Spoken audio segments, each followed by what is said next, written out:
Nang umibig ang magandang dalaga sa sikat na binata, nagulat siya nang malaman na ang guro pala ang mahal nito. Si Gowon, ang magandang estudyante, ay mabait, masayahin at may tiwala sa sarili. Mula pagkabata, inilaan niya ang buhay sa pagiging tradisyonal na mga awit. Ang kanyang talento ay mula sa kanyang lolo, dating propesor ng musika. Si Lisun naman ay gwapong miyembro ng sikat na modernong banda sa campus. Sa lahat ng babae, si Gowon lang ang hindi interesado kay Lisun. Talagang ayaw ni Gowon kay Lisun. Inis si Gowon kay Lisun nang makita niyang binasted nito si Chisoka. Kinutiya pa ni Lisun ang tradisyonal na tugtog ni Gowon sa klase, tinawag itong lipas. Nagsimula ang alitan nila nang madismaya si Gowon dahil kinansela ni Lisun ang pagdalo sa art event na inorganisa niya para sa humanitarian fundraising. Ang bastos na pagbabalik ni Lisun ng money band ay lubos na ikinayamot ni Gowon. Mas malala pa, hindi man lang nagpasalamat o humingi ng tawad si Lisun kahit si Gowon ang pumalit sa mga gawain niya ng gabing iyon. Lalo pang nagalit si Gowon nang banggitin ni Lisun ang kanyang kakayahan sa musika. Napukaw si Gowon at sinabing hindi mas magaling ang pagganap ni Lisun at tinawag ang grupo nito na naghahanap ng atensyon. Naghamon si Lisun kay Gowon na makipagpustahan at makipagkumpetensya sa isang pagtatanghal. Ang matalo ay magiging alipin sa loob ng isang buwan. Agad na tinanggap ni Gowon ang hamon, ngunit kumalat ang alitan nila sa buong campus. Naipost ang anunsyo ng paligsahan sa bulletin board ng campus, nagbunsod ng interes ng mga estudyante. Nalungkot ang ilang kaibigan ni Gowon sa kanyang matapang na desisyon. Para sa kanila, imposibleng matalo ng tradisyonal na Anaman grupo ang mas may karanasang destupid grupo. Dahil sa pride, patuloy na nagsanay si Gowon ng husto sa campus at sa bahay. Maging ang lolo ay sinanay ang apo, nagpuyat para matiyak na magaling siya at manalo. Hindi rin nagpahuli si Destupit, nagsanay din ng husto dahil takot matalo. Nagkaisa ang mga kaklase ni Destupit sa pagsuporta, nagpadala pa ng pagkain para sa kanya. Di inaasahan, bago ang laban, unti-unting lumambot ang matigas na ugali ni Lisun. Pinagsisihan niya ang paghagis ng pera ni Gowon nang malaman ang tungkol kay Professor Kim. Paulit-ulit siyang humingi ng tawad, pero di na siya pinansin ng babae dahil nasaktan na sa insulto. Sobrang kaakit-akit ng hitsura ni Destupit, kaya nabighani ang mga manunood. Nag-alangan ang Anaman at si Gowon nang makita ito, lalo na nang marinig ang hiyawan ng tao para kay Lisun. Susunod na ang pagtatanghal ni Gowon at Team Anaman, handang magpasikat sa entablado. Magaling sila, nagawa nilang gawing kaakit-akit ang tradisyonal na musika para sa mga manunood. Dahil sa mahusay niyang pagganap, kinabahan si Lisun at ang kanyang team na baka matalo sila. Sa sobrang damdamin sa pagtugtog, aksidenteng naputol ni Gowon ang kanyang kwerdas. Ang naputol na kwerdas ay masamang senyales sa pagtatanghal, kaya't labis na nabigo ang lolo. Sumigaw siya tungkol sa pagkatalo ng apo at bigla na lang umalis. Ang ipinakita ay naging walang saysay at si Gowon ay natalo ng todo sa halalan. Ayon sa napagkasunduan, kailangan ni Gowon maging katulong ni Lisen ng isang buwan. Sa harap ng mga babae, kinuha ni Lisen ang telepono ni Gowon at hiningi ang numero nito. Nainggit ang ibang estudyante dahil si Gowon lang ang binigyan ng numero ni Listen. Pagkakuha ng numero ni Gowon, nagsimulang mang-abuso si Listen. Ngayong araw, lumiban siya sa klase at pinapalit si Gowon sa kanya. Dahil lumabag sila sa patakaran, nagparusa ang propesor. Kinailangang tuparin ni Listen ang hiling ng ina na makita ang amang matagal nang hindi nakikita. Siya at kapatid ay nakatira lang sa kanilang ina. Matagal nang solo ang ina dahil ayaw tumigil uminom ng alak ng ama. Nakahiga sa ospital ang ama ni Lisen, may malubhang sakit. Bago mamatay, nais niyang makasama ang anak at magkantahan. Mahirap pagsamahin pero dinala ng ina si Lisen sa ama. Nagsinungaling na music teacher ito. Pareho silang tumugtog ng gitara at kumanta ng nakakaantig. Lumaki pala si Gowon na walang amang kasama. Abala sa trabaho ang ina, kaya lumaki siyang malamig ang ugali. Pero sa totoo lang, may kuya siya na sobrang mahal ang kapatid nila at malapit sila kahit saan. Pagka-uwi galing campus gamit ang bisikleta, laging hinahatid ni Listen ang kapatid niya. Si Listen, na karaniwang walang emosyon, bigla na lang naging emosyonal. Kinabukasan sa entablado, si Listen na laging kumakanta ng mabilis kasama ng electric guitar, biglang kumanta ng malungkot na kanta gamit ang acoustic guitar. Habang kumakanta ng emosyonal, naisip niya ang mukha ng ama at ni Hyunsu na laging tumanggi sa kanya, pero biglang nawala at napalitan ng nakakaasar na mukha ni Gowon. Sa audience, sinusubukan pala ni Gawon na i-enjoy ang magandang kanta ni Lisen ngayon. Pagkatapos ng event, sinabi ni Gawon kay Lisen na pinarusahan sila ng guro dahil sa pag-skip ng klase. Pinarusahan sila sa pagsulat ng sanaysay tungkol sa lektura at formal na liham ng paumanhin. Dahil sa kawalang galang na tono ng sulat, muling pinarusahan si Listen. Naparusahan si Gawon dahil hindi sinunod ang tagubilin ng guro sa kanyang sanaysay. Sa huli, pareho silang pinarusahan na linisin ang magulo na dressing room ng teatro. Dahil feeling malakas, ayaw ni Lisen maglinis at sinabihan si Gawon gawin lahat mag-isa. Habang nagtatrabaho, pinagtatawanan pa ni Listen si Gawon gamit ang iba't ibang costume ng clown. Hiniling pa ng binata kay Gawon na bombahin ang kanyang flat na gulong ng bisikleta. Kinabukasan, sinimulan ni Seokyeon ang pag-anunsyo sa mga mahusay na estudyante para sa audisyon ng musikal. Bago magsimula, isang producer na interesado kay Destupet ay lumapit kay Lisen habang tumutugtog siya ng gitara at inimbitahan siyang sumali sa audisyon. Ngunit walang pakialam si Lisen sa producer na nakasakit sa damdamin nito. Sa kabilang banda, hinimok niya si Gawon sa harap ng producer na tumugtog muli ng gitara nang hindi binibigo ang mga manonood. Nang marinig ito, mas naging masigasig si Gawon na mag-practice kasama ang kanyang grupo. Naghahanda silang isama ang tradisyonal na musika sa kanilang kahangahangang pagtatanghal. Samantala, si Seokyeon na dating may alitan kay Professor Yunsu ay ngayoy binubuksan ng puso para kalimutan ang nakaraan sa dating kasintahan. Naisip niya na hindi dapat ihalo ang personal na bagay sa trabaho. Kahit nasaktan siya ni Yunsu noon, tapos na, yon. Ngayon, puro negosyo na lang ang usapan nila. Magdamag siyang naghanda ng materyales at sinimulan ang pulong. Ngayon, maayos na naging takbo ng pulong, walang away tulad ng dati. Lahat ng estudyante, pati ang Anemone team, ay masigasig sa practice. Sa pagitan ng ensayo, tumawag si Gawon sa ama para ikwento ang mga problema sa campus. Matagal nagalit si Lolo sa ama niya dahil sa pagkatanggal nito matapos matalo. Sinubukan niyang maging tagapamagitan pero matigas ang ulo ng kanyang lolo. Sa araw ng resulta, nakapasa ang Anemone para maging accompaniment sa pagtatanghal. Natuwa sila at ngumiti nang malaman ito. Ang saya ni Gawon ay sinalubong ng pag-aalinlangan ni Lisen. Nagulat ang ibang hindi napiling estudyante sa notice board dahil may mga pangalan ng hindi sumali sa audition pero umabot sa susunod na round. Kabilang dito sina Haeju, Destupet at Senior Gawon. Kahit tinuring itong hindi patas, hindi nila maprotesta ang huling desisyon ng producer. Ang mga napiling kalahok ay pinagtipong sa isang silid para hatiin sa ilang koponan. Kabilang dito ang vocal team, dance team at instrument team. Bilang leader ng Destupet, tinanggihan ni Lisen ang kahilingan ng producer na isama siya sa mga nakapasa dahil simulat sa pool ayaw niyang magtanghal. Nang malaman na si Yunsu, guro sa kolehiyo, ang personal na magsasanay sa kanya, pumayag siyang sumali sa instrument team. Naging background music si Anemone pero kakaiba, hiningi ni Seokyeon si Gawon para sa vocal section, hindi sa instrument. Bilang gayo-gayong player, nagulat si Gawon nang piliin siya ng producer para sa vocal part. Pero may dahilan ito. Dati kasi, nakita ng producer si Gawon na kumanta sa isang donasyon event. Nasaktan agad si Lisen dahil siya'y vocalist, pero si Gawon ang pinili ng producer. Bago tumunog ang kampana, napilitan si Gawon na pumayag bilhan si Listen ng kape araw-araw. Gusto man o hindi, kailangan niyang sundin ang komplikadong sitwasyon na ito. Sa sobrang inis, sumulat pa siya ng liham na nagsasabing dinuraan niya ang kape pero ininom pa rin ito ni Lisian. Naging interesado siya sa kakaibang kilos ni Gawain, napaka-inosente at handang gawin ang kahit ano. Palihim niyang pinagmasdan ang dalaga mula sa balkonahe, nakangiti. Ang pagkapili kay Gawain bilang bida sa musikal ay nagbunsod ng maraming malupit na komento mula sa iba't ibang grupo. Sa pagsasanay, nakaranas si Gawain ng pang-aapi mula sa ibang babaeng estudyante na naiinggit sa kanya. Inakala nilang may espesyal na relasyon si Gawain sa producer kaya siya ang paborito nitong estudyante. May ilang estudyanteng sinadyang patumbahin si Gawain sa ensayo kaya siya nadapa.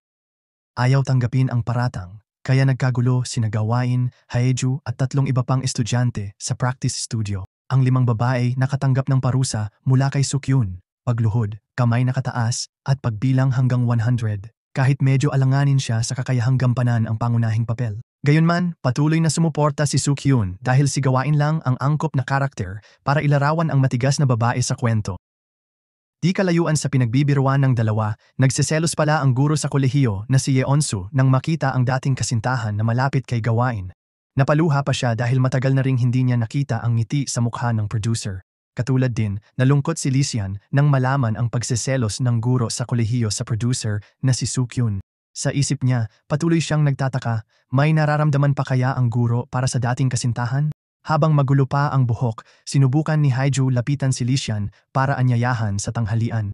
Ngunit dahil sa malupit na pagtanggi ni Lisian, pinukaw niya ang damdamin nito sa pagsasalaysay ng nakaraan ni na Yeonsu at Sukyun.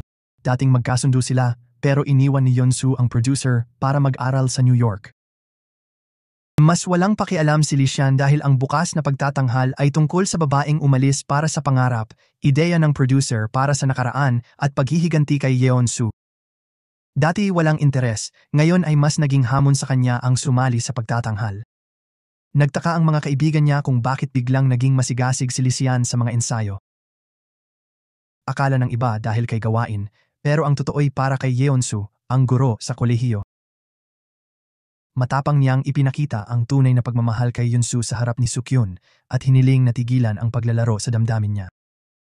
Dahil sa selos sa pakikitungo ni Sukyun, naging mapanghusga rin si Yeonsu kay gawain. Sa pagsasanay, nakaranas si gawain ng matinding presyon at nagsanay ng husto, ngunit laging mali sa mata ng coach. Ngunit tumanggi si Yeonsu na magpasensya at patuloy na sinasanay si gawain kahit pagod na. Magdamag siyang nagsikap hanggang sa napilayan at napilitang lumakad ng may pilay. Kinabukasan, kahit pilay, pumasok pa rin si gawain sa campus. Naaawa, hinatid siya ni Lisian sa campus, naiinggit ang ibang estudyante dahil mahigpit na nakayakap si gawain sa kanya. Nakita ang kanilang pagiging malapit, nagalit si Haiju at sinabi kay gawain na hindi siya mamahalin ni Lisian. Dahil ang kanyang pamantayan ay napakataas at hindi abot kamay. Mahinahon na sumagot si gawa na wala siyang nararamdaman kay Lisen kahit galit siya dahil inalipin lang siya nito. Sa pagitan ng ensayo, napansin ni Gawan na masigasig si Hiju sa pagsasanay. Ayaw niya sa mayabang nitong ugali pero sa tingin ni Gawan, mali ang alisin ang ambisyosong babae sa pwesto. Hiningi niya sa producer na bumaba sa pangunahing papel para magtuloy sa paglalaro ng Geogheum. Ngunit hindi pumayag ang mga producer at sinabing si Lizen na tumanggi noon ay pumayag na ngayon. Kinagabihan, inihatid ng producer si Gawan, naawa sa paglalakad nito habang may sakit pa ang mga binti. Masayang nag-usap at ngumiti ang dalawa sa kotse habang sinusubukang pasayahin ng producer si Gawan. Ngunit sa daan, nakita ni Gawan si Lisen na nagsusuot ng kwintas kay Hyunsu, guro sa kolehiyo, at sumusubok humalik. Hindi lang pala si Gawan ang nakakita sa pagiging malapit ni na Lisen at Hyunsu, pati si Sukhyun nakaramdam ng sakit. Pinipigilan ang sakit sa puso, paulit-ulit na tinatamaan ni Gawan ang kanyang dibdib na parang masikip. Iba ang sitwasyon ng producer na nagtago ng kanyang pagkadismaya sa harap ni Gawan. Kahit pilit itinago ang sakit ng pagsiselos, nakahiga lang si Gawan, iniisip ang eksena ng guro at Lisen. Samantala, kahit tinanggihan ni Hyunso si Listen, agresibo pa rin siya sa kanya. Binigay niya ang kwintas bilang regalo sa kaarawan at pagtatapat ng pag-ibig. Pagsakay sa kotse, agad na pinunasan ni Hyunsu ang labi at tinanggal ang kwintas. Pagdating sa bahay, lumapit si Sukhyun may dalang kwintas at alak pero tumanggi si Hyunsu. Kinabukasan sa praktis, galit pa si Sukhyun kaya nagalit siya kay Lisen. Patuloy niyang itinuturo ang mga pagkakamali niya sa gitara kahit nagpraktis ng husto si Listen. Ang mapanuring ugali niya ay nagparito sa mga estudyante at guro sa kolehiyo na si Hong. Sinabi niya na bastos si Lisen at ang pangunahing pagkakamali nito ay ang pagiging huli. Para ibuod, tinanong ni Hyunsu si Listen sa opisina tungkol sa nangyari noong nakaraang gabi. Ibinalik niya ang kwintas at malinaw na sinabi na hindi siya interesado sa batang tulad ni Listen. Ayaw matawag na bata, iginigiit ni Listen na ang nararamdaman niya ay tunay na pag-ibig. Lumabas siya sa opisina ni Hyunsu na malungkot, hawak ang ibinalik na kwintas. Nakita siya ni Gawan nang hindi sinasadya at sinubukang bumate. Nagreklamo rin siya kung bakit laging pinapabili ng kape si Listen. Pero hindi naman iniinom dahil hindi pinansin, naghanap si Gawan ng paraan para ipakita na mali ang umibig sa mas matanda. Bigla siyang naging emosyonal dahil ayaw niyang makialam ang iba sa kanyang mga gawain. Pinagalitan niya si Gawan at ayaw na siyang kausapin kaya't hindi na niya gagamitin ang dalaga bilang tagasugo. Nasagot na ang pagkamausisa ni Gawan tungkol kina Hyunso at Sukhyun nang ipaliwanag ng producer ang lahat. Si Hyunso ay dating bituin sa campus, ambisyoso at walang makapukaw ng kanyang puso sa mga pagsasanay. Pinagmamasdan siya ni Sukhyun hanggang sa lumapit sila sa isa't isa. Ang maalalahaning ugali ni Sukhyun ay nagparomantiko sa kanilang relasyon araw-araw.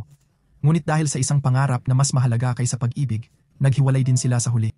Sa pagsasanay ngayon, sina Lisen, Hiju at Gawon ang napiling pangunahing cast. Habang nagsasanay ng boses, pinuna ni Seokyeon si Gawon sa kakulangan ng emosyon sa pagkanta. Pagkatapos ng maraming ensayo, sa susunod na practice, napangiti ni Gawon si Seokyeon sa kanyang pagganap. Matapos mag-ensayo, humingi ng tawad si Gawon kay Listen sa panghihimasok sa personal na bagay. Pumayag siyang maging utusan niya sa loob ng 1 buwan. Nang marinig ito, agad siyang inutusan ni Listen na linisin ang magulo nilang practice room. Samantala, si Seokyeon na gustong ibalik si Kyang sa entablado, hiniling na manatili ito sa teatro habang gumagaling.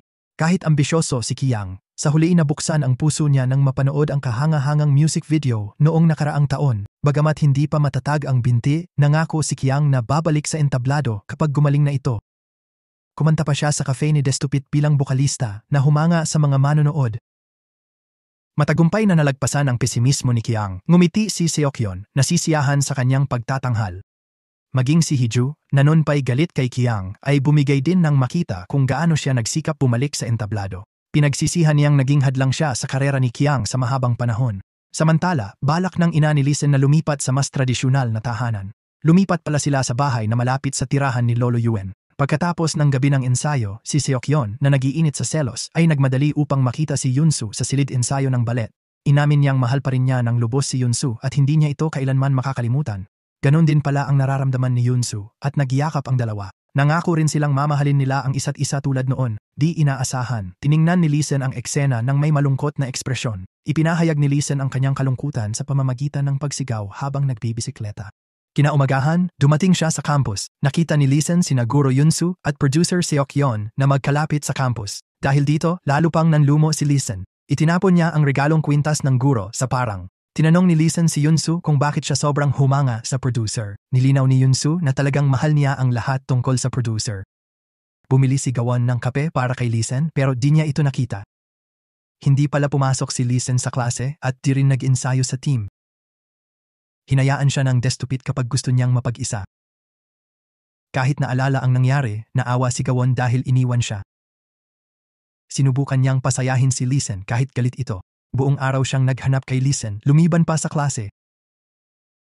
Sa huli, nagpakita si Listen at hiniling hanapin ang kwintas sa parang. Sa kawalang malay, pumayag ang dalaga na gawin ito. Para kay Listen, hiningi niya tulong sa 3 kaibigan para maghanap. Sa wakas, may nakita silang lumang kwintas pero hindi iyon ang hinahanap ni Listen. Dahil wala nang dahilan para manatili, nagpasya si Listen na umalis na sa musical. Nagulat si Gawon, hinabol siya hanggang sa maulanan sila. Nakalimutan pa ni Gawon ang ensayo. Nagalit si producer Seokyeon dahil walang practice kung wala ang dalawang bida. Ngayon lumipat na ang pamilya ni Listen sa bahay katabi ng kay Lolo. Pinapahiram ng martilyo ang kapatid ni Listen kay Lolo pero wala pala siya. Nagalit si Lolo nang aksidenteng nahawakan ng batang babae ang mamahaling keramika sa bahay ni Gawon. Sa bahay ni Listen, tinuring din ng bata si Gawon bilang katulong at pinabili ng pagkain. Kinabukasan, buong araw na naghanap si Gawon sa campus. Ngunit hindi niya matagpuan si Listen saan man. Lumabas na hindi pala pumasok si Listen ngayong araw. Walang miyembro ng Destupit ang nakakaalam kung nasaan siya. Nagdadalamhati pala si Listen dahil kamamatay lang ng kanyang ama. Siya at ang kanyang ina ay nagpunta sa libingan para magpaalam. Bago sila umalis, binigyan ng asawa ng kanyang ama ang isang libro ng sheet music ng kantang isinulat niya para kay Listen. Bukod dito, ibinigay din niya ang paboritong gitara ng yumaong ama sa anak. Nagkulong si Listen sa kwarto, nakatitig sa litrato ng kanyang ama. Nalungkot siya ng todo. Una, tinanggihan ni Yansu, tapos nawalan pa ng ama. Mulat sa pool, ipinagmalaki niya ng husto ng malaman na dating sikat na gitarista ang kanyang ama. Subalit, nadismaya siya kung bakit sa maikling panahon lang siya ipinakilala ng kanyang ina at bago pa siya umalis, pagod sa buong araw na katahimikan, bumalik si Listen sa cafe para kumanta. Sa pagkakataong ito, mag-isa siyang tumugtog at umiyak habang kinakanta ang awit na sinulat ng kanyang ama. Matapos makontento sa pagkanta, bumalik si Listen sa pag-iisip sa ilalim ng malakas na ulan habang umiiyak. Sa daan, nakita ni Yansu si Listen na nababasa sa ulan at agad niyang nilapitan para mag-alok ng payong. Bigla na lang umiyak si Listen at niyakap siya. Hindi kalayuan, si Gawon, na may dalang payong para kay Listen, nasaksihan ang pagyakap nilang dalawa. Umiyak siya at nakaramdam ng kahangalan dahil hindi kailanman nasuklian ang kanyang damdamin. Sana'y dumating siya ng mas maaga para maaliw si Listen. Umuwi siya ng desperado't nalilito hanggang sa makaramdam ng pagkahilo.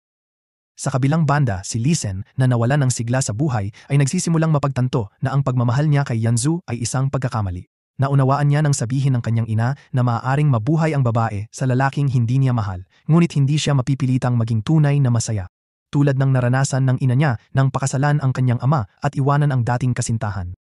Ayaw niyang magdusa si Yansu dahil dito. Kinabukasan, naka-move on na si Lisen kay Yansu at balak na ibalik ang payong sa opisina nito. Ngunit bago niya makilala ang may-ari, sinalubong siya ni Sukyun.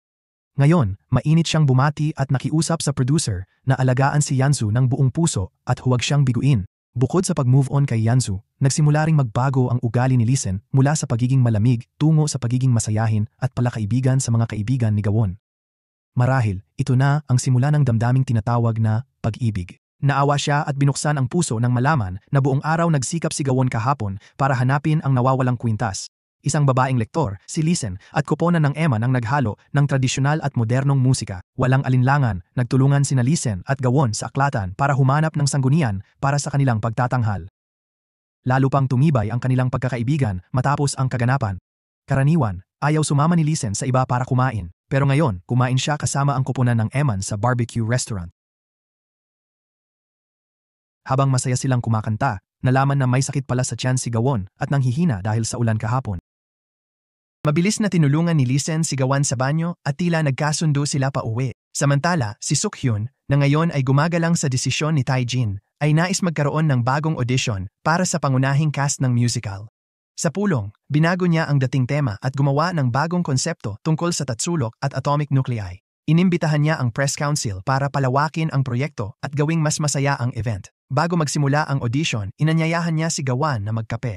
Hinimok din niya ang dalaga na maging bida nang hindi nararanasan ang dating pang-aapi. Binigyan din ni Sukhyun ng bagong pag-asa ang tatlong babaeng estudyanteng laging naiinggit kay Gawon at nangakong bibigyan sila ng papel.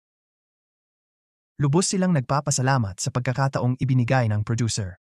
Nang makita ang sigasig ni Gawon, sinubukan ng labis na mayabang na si Haju na pahinain ang kanyang diwa at iginiit na hindi niya hahayaang manguna si Gawon. Sa halip na maimpluwensyahan, tinukso ni Gawon si Haju na mas mahusay siyang gumanap kaysa kaninuman. Patuloy na nagsanay si Gawon sa kanyang boses sa pamamagitan ng pakikinig sa kantang inirekomenda ng kanyang ama. Bilang modernong propesor ng musika, alam ng ama na malakas ang anak sa malungkot na kanta at binigyan siya ng angkop na VCD para sa kinabukasan. Ngunit sa kasamaang palad, habang nasasabik si Gawon, hinarang siya ng kanyang lolo na hindi sang-ayon sa makabagong musika. Nagalit si lolo nang malaman na nag-aaral ang apo ng libro tungkol sa makabagong musika. Ipinagbawal ng lolo ang apo na sumali sa musical drama at ikinulong pa si Gawon sa silid para hindi makapunta sa campus. Nang magsimula ang audisyon, nagpanik si Sukhyun nang malaman na wala si Gawon dahil pinagbawalan siya ng lolo. Sinubukan niyang puntahan si Gawon sa bahay pero tinanggihan siya ng lolo. Nang hindi na alam ng producer ang gagawin, humingi sila ng tulong kay Lisen para makagawa ng distraction para makatakas si Gawon. Salamat sa paglinlang ni Yang Han, nakarating si Gawon sa campus sakay ng bisikleta ni Listen. Kahit medyo nahuli, nagampanan ni Gawon ng napakahusay ang kanyang parte at napaluha pa sa kanyang kanta. Namangha ang mga hurado at manonood sa kanyang pagganap. Naantig din si Lisen sa maganda niyang boses habang nakikinig. Ang malungkot na kanta mula sa ama niya ay kumakatawan sa hindi niya maipagtapat na pag-ibig kay Lisen. Dumating na ang oras ng pagpapasya. Pinili ng mga hurado si Haju bilang pangunahing aktor. Pagkatapos ay binati nila ito. Samantala, supporting role lang ang napunta kay Gawon. Wala siyang pakialam na hindi siya nakuha bilang bida, lalo't ibinigay niya ang lahat at sinunod ang puso. Pagkatapos ng audition, pinasiglang muli siya ni Sukhyun sa pamamagitan ng paggulo sa buhok niya. Para sa kanya, si Gawon ay parang isang kaibig-ibig na bata. Pinuri rin niya ang mahusay na pagganap nito tulad ng isang profesional na diva. Nakita pala ni Listen ang kanilang pagiging malapit at nagseselos ang mukha niya. Nag-alok siyang ihatid si Gawon pauwi pero tinanggihan ito at piniling sumama sa producer.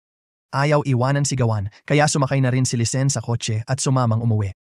Sa biyahe, kahit magkatabi sila ay hindi nagkasundo kaya nagulat si Sukhyun nang makita siya. Kinansela ni Sukhyun ang planong manood ng pelikula kasama si Yoon-sir. Pagka-uwi ni Gaeol, di siya pinagalitan ng lolo niya pero nagpakita ng kawalan ng interes kahit patuloy siyang nagmamakaawa na sumali sa musical. Sawang-sawa na sa pakikinig, hiningi ng lolo ang numero ng producer, nagkunwaring may mahalagang pag-uusapan tungkol sa kinabukasan ng tradisyonal na musika. Kinabukasan, binati muna ni Lisen si Gaeol at nag-alok na sabay silang pumunta sa campus dahil naiwan ang bisikleta niya roon kagabi. Magdamag siyang nakangiti matapos ang ensayo hanggang sa nagulat ang kanyang ina sa pagbabago ng kanyang ugali. Binalaan din niya ang kapatid na huwag tawaging alipin ang babae at hiniling na tratuhin ito ng may higit na respeto. Bigla, bulong-bulungan sa buong campus ang tungkol sa kahangahangang pagtatanghal ni Gaeul. Inudyukan ng manunulat ang publiko na isiping di karapat-dapat si Hee-ju sa lead role at nakuha lang ito dahil sa impluensya ng mga magulang. Dumating ang nanay ni Hee-ju sa campus at nagbanta na si Sante kung mapaalis si Gaeul na humamong lampasan ng anak. Kahit napili na, si Hee-ju ay lubos na naiinggit pa rin kay Gaeul. Hindi lang sa talento siya nagseselos, kundi sa pagiging sikat ni Gaeul sa mga estudyante. Pati ang chismosang trio ay humanga kay Gaeul at kinritika si Hee-ju na napili raw dahil sa palakasan. Umiyak si Hee-ju hanggang inaliw siya ni Yang Yun, ngumiti at inalalayan pa uwi. Pero pagdating sa bahay, malamig ang pagtanggap ng nanay dahil mukhang palaboy si Yang Yun. Sa komplikadong sitwasyon, hiniling ni Gaeul sa producer na manatili bilang instrumentalista lang. Hindi siya komportable na nalampasan si Hee-ju kahit hindi niya hilig ang maging bokalista. Pero tumutol si So-kyeon at sinabi na hindi na siya pwedeng umatras dahil napili na siya. Isa pang dahilan ay ang lolo niyang mahigpit na tutol dito. Di niya alam na biglang interesado ang lolo sa pagsasama ng modernong musika at tradisyonal. Nag-alok pa si lolo na maging instrument coach para sa musical drama. Ngayon, lumalayo si Gaeul kay Listen para di masaktan, pero si Listen na pala ang agresibong humahabol sa kanya. Nag-iisip ng dahilan ang binata para makalapit kay Gaeul, mula sa paghingi ng tulong sa musika hanggang pagsama sa mga aktibidad ng matatanda. Para makasama si Gaeul, handa si Listen sumayaw at kumain kasama ang mga matatanda. Sa hapagkainan, tumanggi si Listen uminom ng alak dahil ayaw niyang maging tulad ng kanyang ama. Si Gaeul naman ay patuloy na uminom hanggang malasing at si Listen ang naghatid sa kanya pauwi.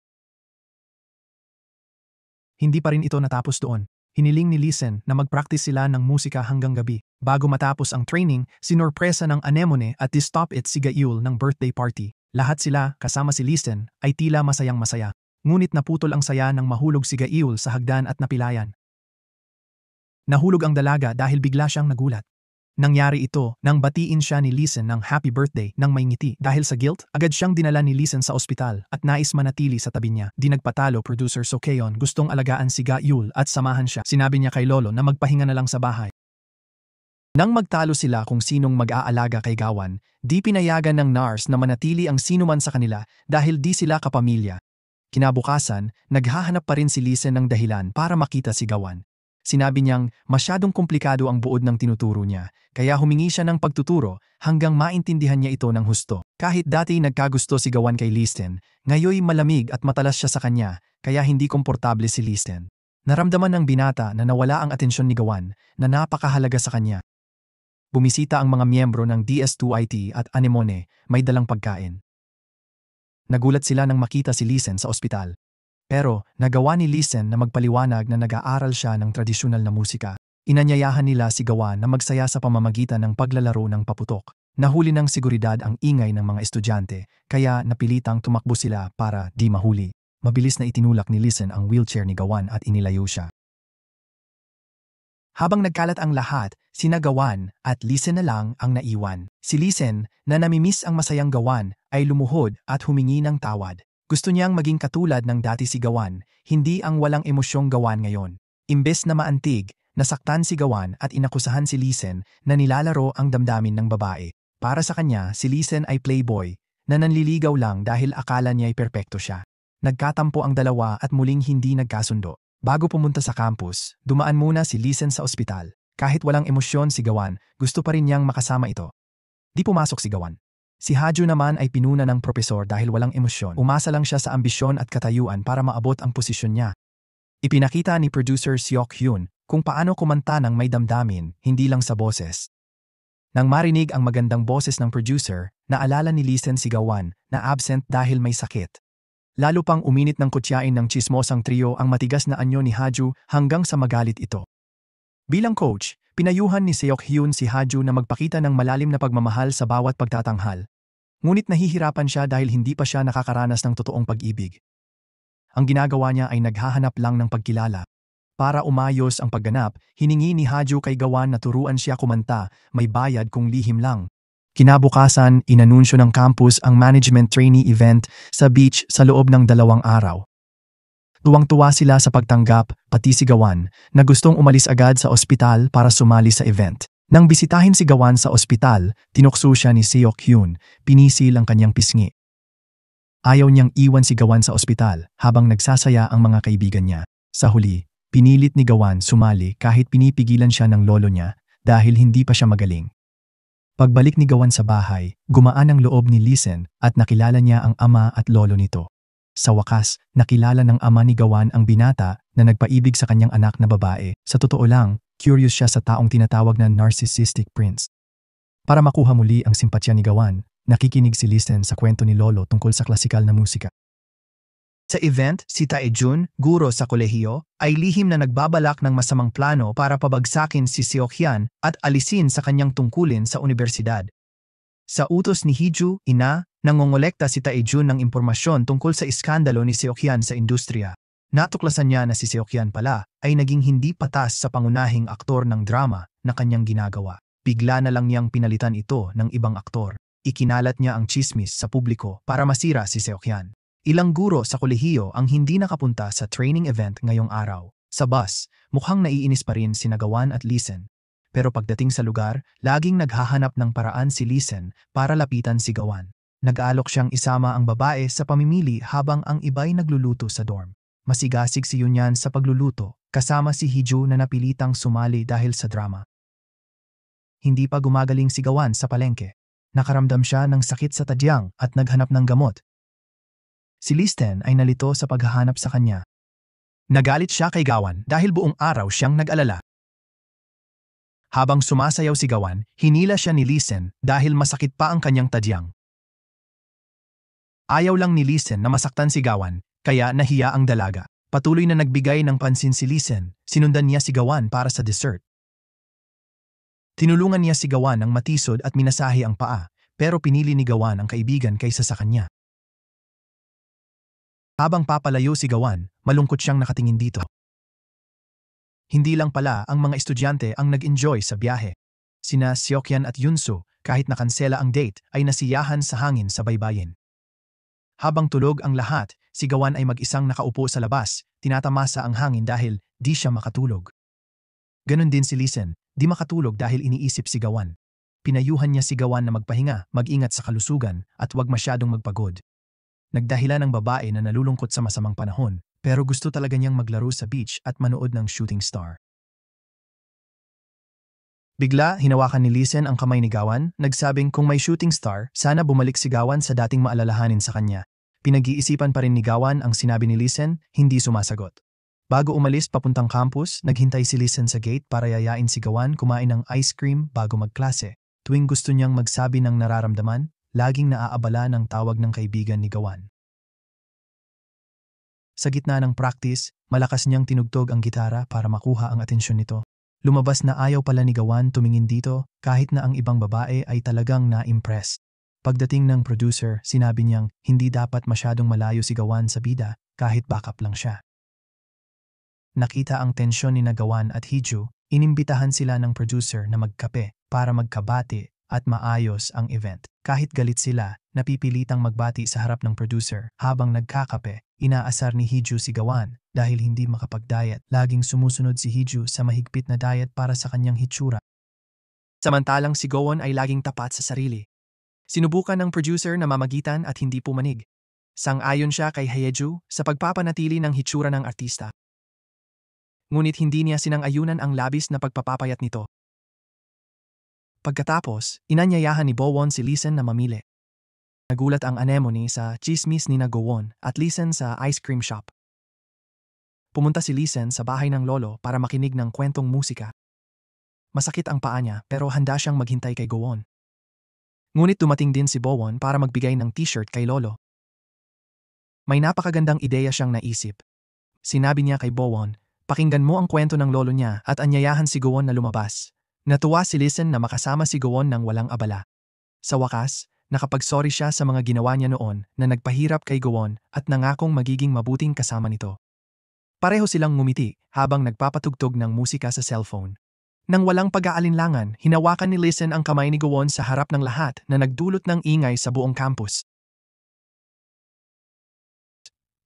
Hindi tanggap ng tsismosang grupo na nakikipag-date ang idol nila kay Gowon, kaya gumawa sila ng poll sa bulletin board na may hate speech. Nalungkot ang babae dahil kinasusuklaman siya ng lahat dahil sa pakikipag-date niya sa sikat na estudyante. Habang nag-date ang producer at si Yunsu, biglang sinabi ni Taejun na darating ang nanay ni Hyeju at mga investor para panoorin ang ensayo. Gusto kasi ng nanay ni Hyeju na ipakita ang anak niya sa mga investor.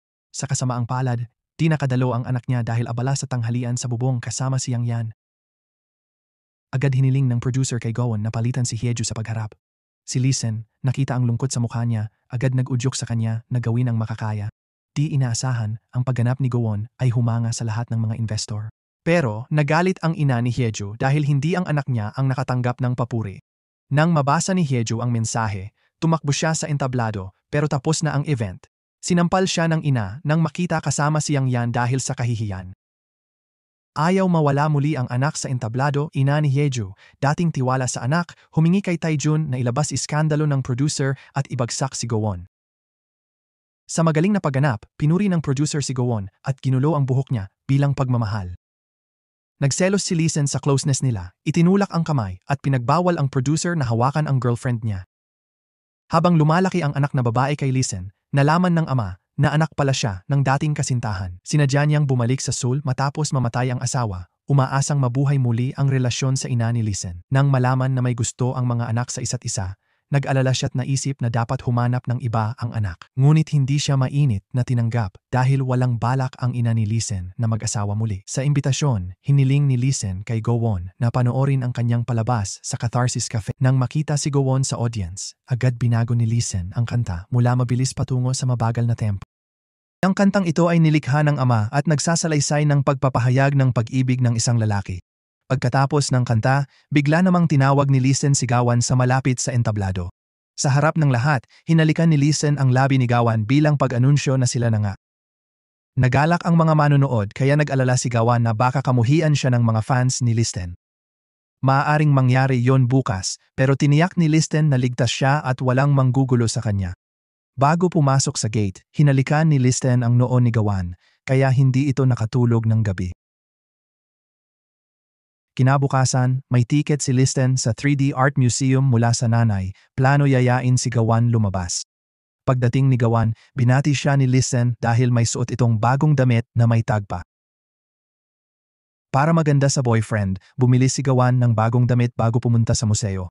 Mukhang masaya ang dalawa sa kagandahan ng mga painting at kinukunan ang mga sandali gamit ang kanilang kamera. Sa tanghalian, nais ni Lee Sen na makilala ng mas mabuti si Gawan. Nagtataka siya kung bakit hindi nakatira si Gawan sa kanyang ama. Sa huli, sinabi ni Gawan na hindi nagkasundo ang ama't lolo niya dahil tradisyonal na musikero ang lolo at modernong lektor naman ang ama. Ibinahagi ni Lee Sen na siya at kapatid niya ay may magkaibang ama. Samantala, binigyan ng babala ang producer ng direktor. Inakusahan ng diskriminasyon laban kay Hyeju nang dumating ang mga investor. Bago pa magsimula ang event, ilang beses niyang tinawagan si Hyeju ngunit hindi sumasagot ang dalaga. Lumabas na ang mga akusasyon ay plano ng ina ni Hyeju at ni Taejun para maalis si Sukyan bilang producer sa anibersaryo ng campus. Sa utos ng ina, pinagbawalan si Hyeju na pumasok sa campus at nagkunwaring may sakit sa bahay. Para palakasin ang kanilang plano, pinakiusapan ni Hyeju si Yang Han na magsinungaling na wala siya sa ensayo kahapon. Bilang asawa ng rektor, hindi matanggap ng ina ni Hyeju na may estudyanteng mas magaling sa anak niya. Noon, si Kyung ay pinatalsik dahil sa katulad na mga dahilan. Ngayon naman, si Gawan ang target na paalisin sa iba't ibang paraan. Nagbago ang sitwasyon, nakakuha ng simpatiya si Hyeju mula sa mga estudyante sa campus. Siya raw ang hindi makatarungang tinatrato ng producer. Samantala, tinitiis ni Gawan ang pang-iinsulto ng tsismosang trio na tinuring siyang nakakasira sa performance ni Hyeju. Para protektahan si Gawan sa kritisismo, sinabihan siya ni Lee Sen na umalis sa vocal at bumalik sa music section. Ngunit, matatag na tumanggi si Gawan. Dahil gusto pa ng producer tapusin ang proyekto, sinubukan siyang pigilan ni Hyeju's mother at Taejun sa pag-trap sa kanya para makita si Gawan sa hotel cafe. Tinawagan ng ina ni Hyeju ang producer para maghintay sa hotel, pero si Gawan pala ang nakatanggap ng mensahe mula kay Taejun. Sa hotel, kinuhanan sila ng litrato ng photographer at kumalat ito sa campus. Tinawag ang producer ng direktor, itinuturing na lumabag at pinaparusahan. Kahit paulit-ulit niyang itinanggi na bitag ito, nagpasya ang direktor na magpahinga si Gawan sa kolehiyo ng ilang semestre para maiwasan ang tsismis. Ayaw tanggapin na aalisin si Gawan, kaya hinawakan ni Sukyan ang kwelyo ni Taejun dahil sa pagbitag nito kagabi. Tanggap niya ang pag-alis sa proyekto pero para sa kanya, hindi dapat maging biktima si Gawan. Nang magpasya ang producer na umalis, sinubukan siyang pigilan ni Yoonse at hiniling kay Seokhyun na pakasalan siya agad. Kahit makasarili at hindi tamang panahon, para sa kanya ito lang ang paraan para patahimikin ang mga chismis. Kung ikakasal sila, mananatili si Gaeon sa campus at magiging producer pa rin si Seokhyun sa palabas. Para di malaman ni Gaeon na kumalat ang larawan nila ng producer, dinala siya ni Lee Sen sa amusement park gamit ang kotse nito. Inilayo niya si Gaeon sa tawag ni Bo-won dahil masakit ito para sa kanya. Kamakailan, binatikos ang dalaga dahil sa relasyon niya at ngayon may problema pa siya sa ina ni Haiju. Hindi maisip ni Lee Sen kung gaano kalungkot si Gaeon kung makita niyang kumalat ang larawan sa buong campus. Kahit nag-alala siya nang makita si Gaeon kasama ang producer, nanatili si Lee Sen sa tabi niya, naniniwala na sila'y magkakatuluyan. Samantala, bumalik si Haeju sa campus matapos ipabagsak ng kanyang ina ang producer, tila walang bigat sa kanyang dibdib nang alisin si Gaeon. Sa kabilang dako, nakaramdam ng guilt si Yongjun bilang pangunahing saksi na kasama ni Haeju nang lumiban sila sa practice. Gusto niyang sabihin ang totoo pero binantaan siya ni Haeju. Si Gaeon, abala pa rin sa date, kumuha ng kanyang telepono na itinago ni Lee Sen. Lubos siyang nagulat nang mabalitaan na balak mag-withdraw ng producer sa proyekto dahil sa iskandalo niya kagabi.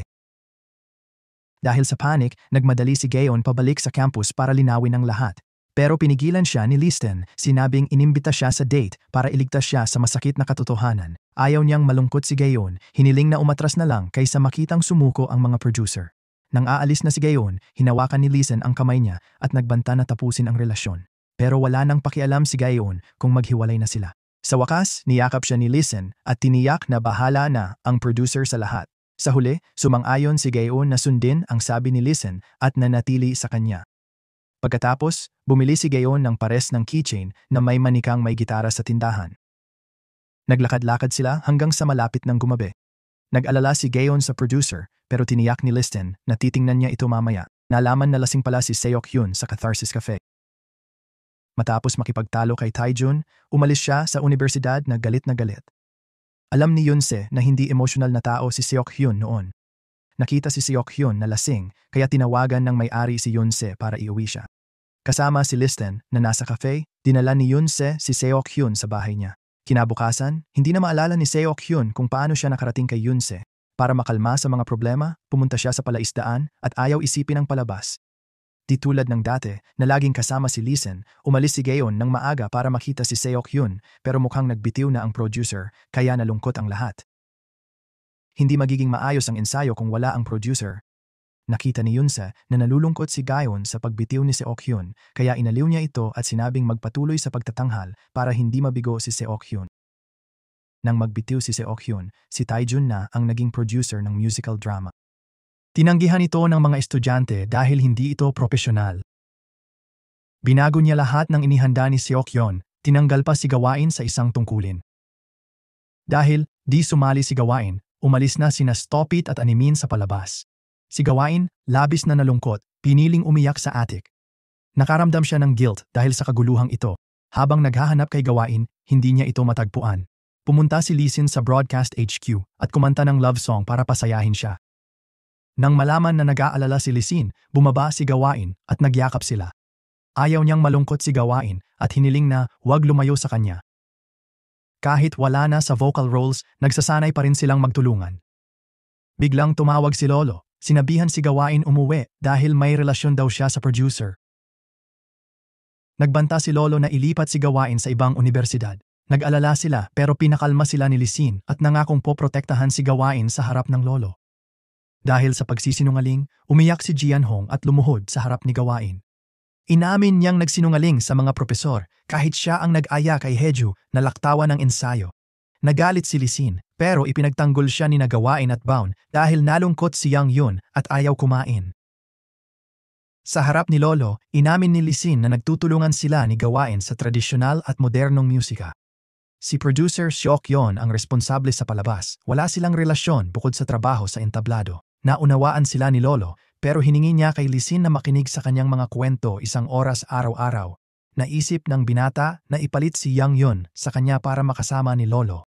Gusto rin niyang turuan ito ng leksyon dahil sa pagtataksil. Samantala, nagpa siya ang ama ni Gowon na makipagbati kay Lolo at tumira sa kanya, may kondisyon na bawal siya sa modernong musika. Hindi pinalampas ng ama ni Gowon ang pagkakataon at binati ang ina ni Lisin na ngayon ay kapitbahay niya. Pinag-usapan nila ang kanilang mga anak at talento sa musika. Dahil wala na ang ama ni Lisin, hiniling ng ina ni Lisin sa ama ni Gowon na maging tutor ng anak. Dati magkasintahan sila, ngayon parang magkaibigan lang dahil propesyonal ang pakikitungo ng ina ni Lisin. Matapos kumbinsihin ni Yansu habang nangingisda, pumayag na si Seokyeon na bumalik sa campus. Nang umalis siya, nabahala ang direktor dahil umatras ang mga sponsor.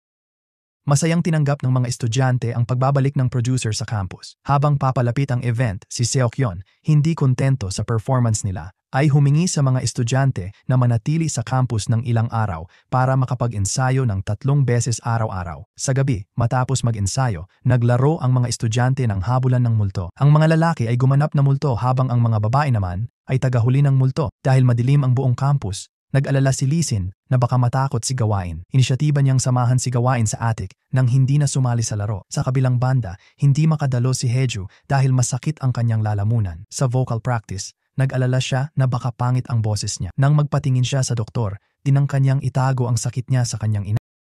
Sa totoo lang, kailangan niyang operahan sa malapit na panahon. Ayaw niyang makaapekto ang sakit niya sa palabas bukas.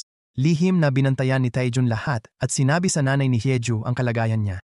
Sabi niya, walang saysay ang malaking palabas kung di makasali ang anak niya. Kinabukasan, habang nag-eehersisyo ang mga estudyante, biglang sinabi ni Yunsu na kanselahin ang anibersaryo ng paaralan. Nagulat ang lahat sa balitang ito. Tumakbo si Seokyeon sa direktor para magtanong. Pero di makapagsalita ang direktor dahil tapos na ang desisyon.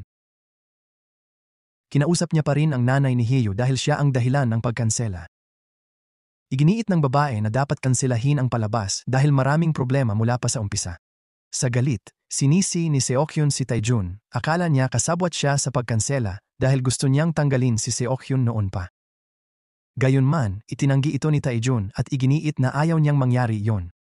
Wala na siyang magagawa pa. Nang hindi umubra ang proyekto, nakatanggap si Seokyeon ng magandang alok mula sa isang direktor na maging producer ng musikal sa ibang bansa. Agad pumayag si Seokyeon at naghanda ng mag-impake ng kanyang mga gamit sa campus. Pero bago umalis, malungkot siyang tumingin sa entabladong dapat sanay lugar ng kanyang pagtatanghal. Hindi makatiis na mahiwalay, sinubukan ni Yunsu na pigilan siya sa pag-alis sa pagyakap ng mahigpit mula sa likod. Kahit mahirap, wala nang dahilan para manatili pa siya. Si Lisun, na galit, humanap ng paraan para magpatuloy ang palabas ng walang suporta mula sa campus. Umaasa siyang matutuloy pa rin ang palabas basta't manatili sa kanila ang producer. Nang makita ang sigasig ng mga estudyante, kinansela ni Seokyeon ang plano niyang umalis at patuloy na ginabayan ang mga bata hanggang sa araw ng pagtatanghal. Pumayag siyang baguhin ang anibersaryo ng unibersidad sa isang pagtatanghal ng mga estudyante. Ang mga kalahok ay nagtulungan at nag-ambag ng pondo para suportahan ang kaganapan. Isa sa chismosa trio ang nag-ambag ng pera para sa ilong, habang si Lisun ay nangakong ibibigay ang buong sweldo niya sa kafe. Hindi nagpatalo, gusto ring makipagtulungan ng anemone kay Destopet sa Catharsis Cafe para kumita ng mas malaki. Bago ang operasyon, hindi nakadalo si Hyeju sa ensayo dahil kailangan siyang suriin. Sa mga ganitong pagkakataon, talagang namimiss niya ang mga sandali ng pagsasanay kasama si Yang Yan. Nang marinig na tuloy pa rin ang palabas, hiniling niya kay Yang Yan na ihatid siya sa campus. Pero ayaw niyang maging bida. Gusto niyang turuan si Gowon na kulang sa sayaw. Ngayon, alam ni Hyeju na hindi bagay ang boses niya sa pagtatanghal. Nakita ni Lisun si Hyeju sa ensayo, nagalit siya at sinabi na hindi dapat nandoon ang utak ng plano. Pero si Gowon, kahit nag-aalinlangan, ay pumayag at binigyan siya ng pagkakataon. Dahil tumakas ang anak niya sa ospital, nagalit ang nanay at sinisi ang producer. Pero nalaman ng producer na kinansela ang palabas dahil ooperahan si Hyeju. Sa gabi, magtatanghal sina Destupet at Anemon sa Catharsis Cafe, aaliwin ang mga manonood. Pagkatapos ng event, nagselos si Gawain nang makitang napapalibutan si Lisen ng mga babae, kaya nilapitan niya ang lalaking nagpakilala sa kanya. Pag-uwi, sinubukan ni Lisen na iprotesta ang ginawa ni Gawain dahil sa kanya lang dapat ang babae. Pero sinabi ni Gawain na si Lisen ang nagsimula nito sa pamamagitan ng pagpapaselos sa kanya. Bilang paghingi ng tawad, sinubukan ni Lisen na masahihin ang pagod niyang paa. Bilang ganti, naamoy ni Gawain si Lisen na nagpasaya sa kanya. Ngunit bigla silang nakasalubong sa mga magulang ng isa't isa. Sa romantikong sandali, nagkahawak kamay ang mga magulang habang tinutulungan ng ama ni Gawain ang ina ni Lisen. Kahit awkward sa una, inamin ng mga magulang na dating sila'y nagmahalan. Ngayon, nagbago ang lahat dahil inuuna ng ina ni Lisen ang damdamin ng anak. Para panatag si Gawain, nagbiro si Lisen na di niya gusto maging stepsister si Gawain. Kinabukasan, nagsimula na ang pinakahihintay na pagtatanghal. Naroon sina lolo at tatay ni Gawain kahit noong unay hindi pabor si lolo. Ang ina at kapatid na babae ni Lisen ay nakaupo malapit sa pamilya ni Gawain. Sa dressing room, naghahanda ang cast para sa makeup. Humanga ang isa sa mga tsismosang trio sa makeup ng bida. Bago magsimula, inaliw ni Lisen si Gawain na kinakabahan. Nagulat ang madlan ng si Haeju pala, hindi si Gawain ang bida. Kakaiba rin na si Haeju'y hindi kumanta, sayaw lang sa buong palabas. Ideya ito ni Gawain para bigyang pansin ang sipag ni Haeju. Naging matagumpay ang palabas kahit wala si Gawain. Narinig si Gawain na kumakanta ng huling kanta bilang shadow singer ni Haeju na kumakanta kasama sina Listen at Kyong. Umiyak siya sa backstage ng todo, kaya't naramdaman ng lahat ang lalim ng kanyang emosyon. Pagkatapos ng palabas, nilapitan ni Listen si Gawain na umiiyak at pinunasan ang kanyang mga luha. Sinabi niya na kahit nasa likod lang ng entablado, si Gawain ay tunay na artista dahil handa siyang magsakripisyo para sa iba. Hinangaan nila ang isa't isa, pati na ang tsismosang trio na talagang namangha sa pagkanta ni Kyong.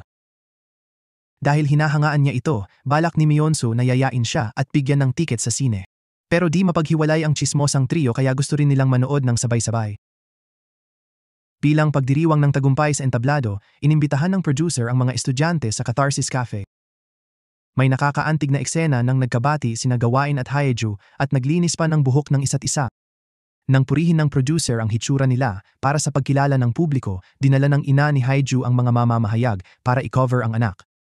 Ngunit sino ang mag-aakala na si Haeju na humanga kay Gawain ay umamin sa mga reporter na lip-sync lang si Ahe at si Gawain ang tunay na kumanta. Binigyang diin niya na kung wala si Gawain, di makaka-perform si Haeju sa stage at talagang nasaktan nito ang kanyang ina. Hindi lang masaya ang mga estudyante, pati ang producer na nagtagumpay sa proyekto ay nagpaplano ng romantic surprise para sa kanyang mahal. Hiniling niya kina Kyong at Myeonsu na maghanda ng mga lobo at masasarap na pagkain para sa hapunan. Pero di sila nakarating. Nasira ang kotse at napilitang kumain ng instant noodles. Kahit di ayon sa plano, tinanggap ni Yang Su ang alok ni Seok Hyang, nangakong sasama sa ibang bansa kung gusto. Kinabukasan, ang direktor na nag-imbita kay Seok Hyang noon ay aanyayahan si Gawain at mga kaibigan sa audition. Gusto niyang makipagtulungan si Gawain at kumanta ng katulad ng nasa dulo ng palabas. Excited sa audition, talagang nag-practice sina Lisun at Aneman hanggang gabi. Pero nag-aalala si Gawain dahil kasabay ng audition ang Jum competition na inilista ng lolo niya.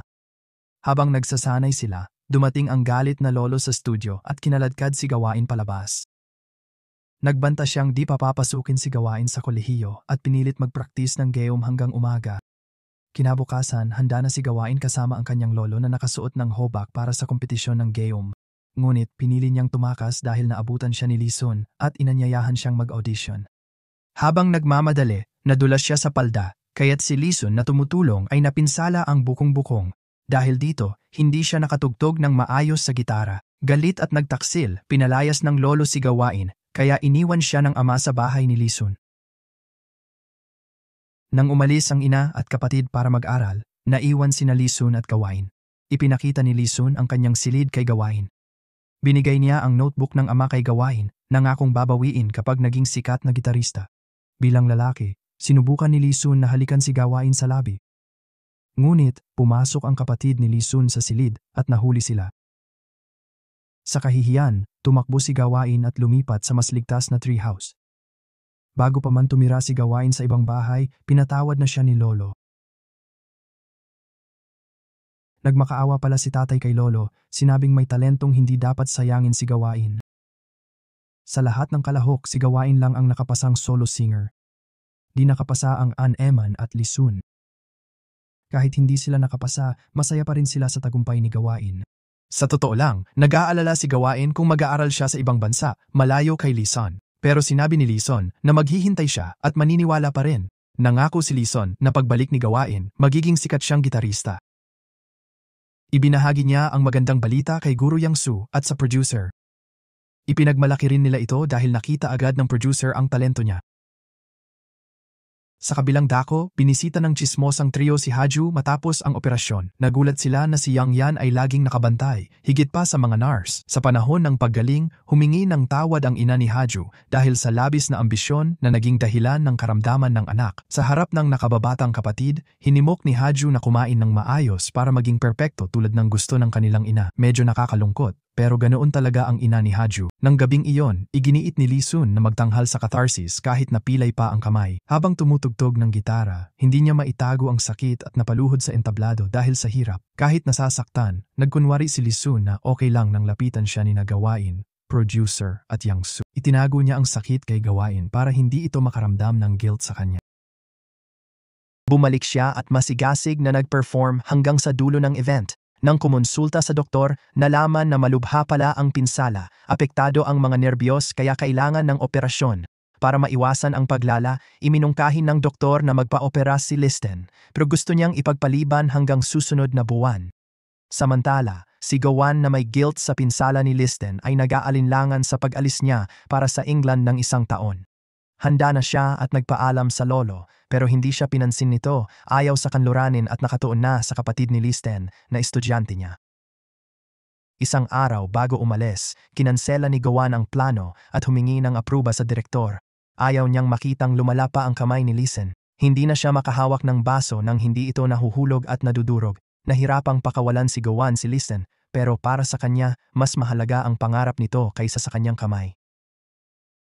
Sa huli, pinili niyang isakripisyo ang pag-ibig at makipaghiwalay kay Gawan para makapokus ito sa England. Mabigat ang puso, ibinalik ni Listen ang doll keychain na bigay ni Gawan. Kahit mukhang matatag siya, lalo siyang nasasaktan nang makitang umiiyak si Gawan dahil dito. Samantala, balak din pala ng producer at Mayonseo na pumunta sa Amerika para sa negosyo. Mananatili raw sila roon ng 1 taon. Bago umalis, tinanong ni Seokyeon kung okay lang si Listen dahil nakakabahala ang kalagayan niya. Sa huli, inamin ni Listen na magpapa-opera siya at hiniling na itago ito kay Gawan. Umalis na pala si Listen sa catharsis at nagpaalam para magpahinga ng matagal. Nalungkot sina Yang Yan at Hiju sa pag-alis ni Gawan at paglisan ni Listen sa catharsis. Makalipas ang 1 taon, talagang nagbago na ang lahat. Si Gawan, bagong balik mula sa England, ay naging isang bituing kahanga-hanga. Ang album ay umani ng tagumpay hanggang sa naging sikat ang pangalan nito. Nang makita si Gawan sa dyaryo, muling naging mapanuri ang ina ni Hiju at hinimok ang anak na higitan ito. Hindi na si Hiju ang target ng ambisyon niya, kundi si Youngju na napilitang sumunod sa mahigpit na dieta. Hiniling pa ng babae kay Taejun na tratuhin si Youngju ng napaka-espesyal tulad ng dating pagtrato kay Hiju. Hindi makagalaw si Taejun at hindi magampanan ang mga tungkulin para sa kanyang karera. Samantala, ang mga producer na sina Seokyeon at Mayonsev ay bumalik galing Amerika. Sinalubong sila ni Myungseo sa paliparan. May magandang balita rin kay Myungseo, siya ang mamahala sa Cafe Catharsis dahil wala ang may-ari. Pagbalik sa Korea, balak ni Seokyeon na magtayo ng ahensya. Una, gusto niyang kumuha ng magagaling na estudyante sa campus at pinagtipon-tipon sila sa Cafe Catharsis. Sobrang saya nilang makasama ulit ang kanilang coach. Ngayon, balak ni Seokyeon na anyayahan sila para sa musical na The Game of Love. Excited si Hiju bilang bida at nangakong lalaban para talunin si Gawan. Nang marinig ang pangalang Gawan, nalungkot si Bowan. Simula nang maghiwalay ang kaibigan niya, malungkot siya at umaasang magkakabalikan sila. Para simulan ang proyekto, tinawagan ng producer si Listen bilang bida pero gusto lang niyang maging kompositor at ayaw niyang umarte. Pagkatapos ng operasyon, nanatili si Listen sa bahay at nagsanay lang sa pagsulat ng kanta. Hindi malakas ang kanyang mga kamay kapag tumutugtog ng gitara. Samantala, ang kapatid niya ay tumutugtog ng gaegyum at paborito ng kanilang lolo. Kinontakto ng producer si Gowon na abala sa pagsasanay ng sayaw. Mukhang gusto niyang gawing pangunahing karakter si Gowon.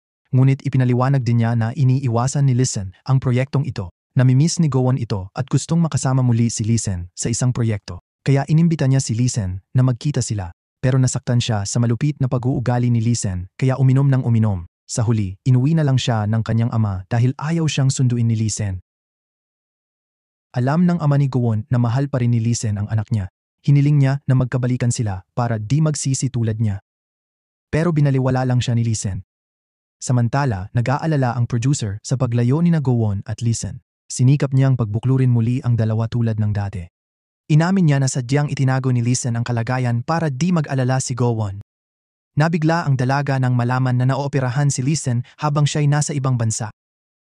Labis siyang nakaramdam ng guilt sa sakripisyo ni Lee-sen para sa kanya. Minsan isinumpa at kinamuhian ni Go-won si Lee-sen dahil bigla na lang nakipaghiwalay. Sa kalungkutan, binalikan ni Go-won ang mga alaala nila ni Lee-sen. Ganoon din pala ang ginawa ni Lee-sen at sinundan siya sa Pine Park. Pagkakita nila, niyakap agad ni Lee-sen si Go-won at sinabing mahal na mahal niya ito. Muling nagkasama ang dalawa sa entablado ng catharsis at kumanta ng isang awitin. Mula sa audience, ipinagmalaki ni Seok-yoon ang pagbubuklod ng dalawang mahusay na estudyante. Sa huli, natutunan ni Lee Shin at Kyu-won na ang tunay na pagmamahal ay hindi hadlang sa pangarap, kundi isang inspirasyon upang ipagpatuloy ito. Matapos ang panahon ng paglalakbay at personal na paglago, muling nagtagpo ang kanilang mga landas, mas matatag, mas buo, at mas handang harapin ang buhay na magkasama. Ipinakita ng kanilang kwento na kapag may tiwala, respeto, at pagmamahal, posible ang balanse sa pagitan ng puso at pangarap.